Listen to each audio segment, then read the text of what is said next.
Kalian ada yang tahu burung dodo? Aku pribadi udah tahu burung ini tuh sejak beberapa tahun yang lalu. Malah sejak aku masih kecil banget. Karena pada waktu aku kecil ya, ada sebuah program televisi nih yang membahas tentang dunia binatang. Nah, si pembawa acaranya adalah sebuah unggas bernama Dodo. Ya, inilah hewan yang bakal kita bahas kali ini. Tapi sebelum itu, hai, namaku Cindy. Selamat datang di Ruang Ceritaku, di mana aku berbagi cerita-cerita yang menurut aku menarik, mungkin juga menarik buat kamu. So, jangan lupa buat share video ini kepada teman-teman kalian yang juga suka dengan pembahasan yang sama. Kehidupan di bumi ini adalah sesuatu yang dinamis, selalu berubah-ubah nih, seiring berkembangnya waktu dan zaman. Awalnya, dinosaurus menjadi penghuni yang paling ditakuti di bumi. Namun, ternyata mereka punah karena hantaman komet luar angkasa sekitar 66 juta tahun yang lalu.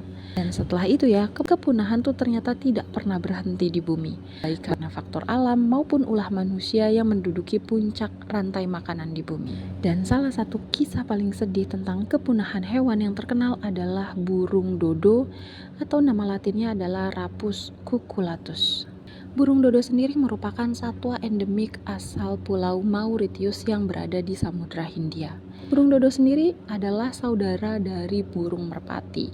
Di Mauritius, yang merupakan pulau hutan hujan lebat yang terisolasi dari dunia luar ya, si burung dodo ini berevolusi menjadi nggak bisa terbang dan hidup dalam ekosistem yang seimbang hingga akhirnya nih Pulau Mauritius ini ditemukan oleh bangsa barat. Burung dodo pertama kali itu ditemukan oleh pelaut Belanda di tahun 1598 dan ini menandakan awal kepunahan burung tersebut. Pada tahun itu ya, Belanda tuh menduduki Pulau Mauritius, membuat pelabuhan serta pemukiman manusia di sepanjang pesisir pantainya. Nah, burung dodo nih yang seumur hidupnya terisolasi dan enggak pernah melakukan kontak dengan manusia secara alami ya, mereka tuh mendekati para pelaut dan pemukiman manusia dan ternyata berakhir dengan diburu. Manusia juga nih nggak cuma mendirikan pemukiman, tapi juga membawa berbagai spesies invantif ke pulau tersebut. Manusia membawa serta anjing, kucing, kera, bahkan tikus yang awalnya tuh berada di kapal masuk ke dalam Pulau Mauritius yang sebelumnya tuh emang nggak pernah terjamah.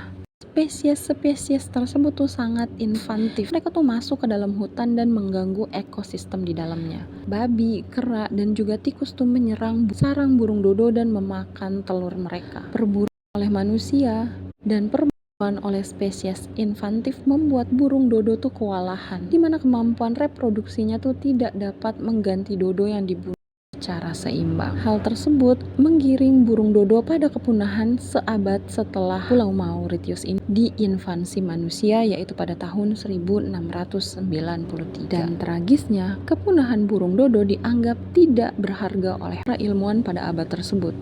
Bahkan burung dodo dikatakan pantas untuk punah. Mereka digambarkan dengan sangat gemuk, lambat, dan bodoh karena memiliki otak yang kecil. Bahkan keberadaannya ya dianggap sebagai mitos belaka. Baru kemudian dua ilmuwan modern tuh mulai meneliti burung dodo karena merasa ada nih kejanggalan dalam kepunahan burung-burung tersebut. Dua ahli peteologi asal University Museum of Bergen bernama Home dan Hanake Niger mendobrak stereotip burung dodo yang dianggap buruk. Kedua ilmuwan tersebut dalam jurnal berjudul The Breed of Theotolog mengungkapkan bahwa dodo adalah burung yang kokoh dan kuat dengan tulang kaki yang tebal dan panggul yang luas.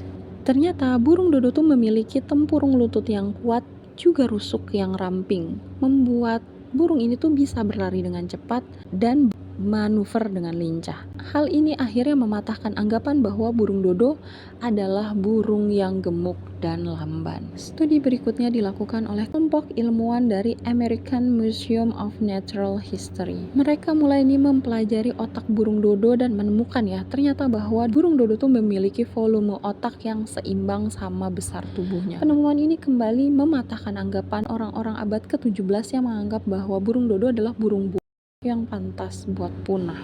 Burung yang lincah, kuat, serta pintar tersebut selama ratusan tahun dianggap dan kepunahannya dianggap pantas. Dan pada akhirnya, hal ini menyadarkan kita bahwa eksploitasi manusia yang tidak memperhatikan alam bisa berdampak buruk pada makhluk hidup yang lainnya. Burung dodo yang kuat dan tangguh hidup terisolasi di Pulau Mauritius selama berabad-abad, namun ternyata punah tanpa sisa di tanahnya sendiri hanya dalam kurun waktu kurang dari 100 tahun. Siapa penyebabnya?